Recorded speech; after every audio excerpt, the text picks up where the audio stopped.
ఓం నమో భగవతే నమః. శ్రీ దుర్గాదేవియే నమో నమః.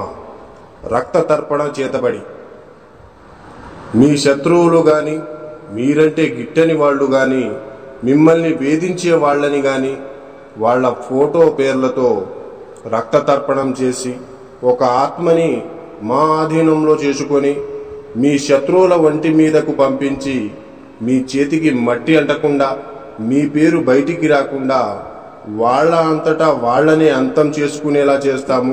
మీ శత్రువు మిమ్మల్ని ఎలా అయితే ఇబ్బంది పెట్టారో వాళ్ళు కూడా ఈ రక్త తర్పణం చేతబడితో నరకయాతన అనుభవించేటట్లు చేస్తాము. మీకు ఎలాంటి సమస్య అయినా సరే, భార్యాభర్తలు విడిపోయినా, ప్రేమికులు విడిపోయిన వాళ్ళని వశీకరణ పూజతో మళ్ళీ కలుసుకునేలా చేస్తాము. జై దుర్గమ్మ శక్తి. మా వీడియోని చూస్తున్న ప్రతి ఒక్కళ్ళు కూడా లైక్ చేసి షేర్ చేయండి. అలాగే సబ్స్క్రైబ్ కూడా చేసుకోండి. మరిన్ని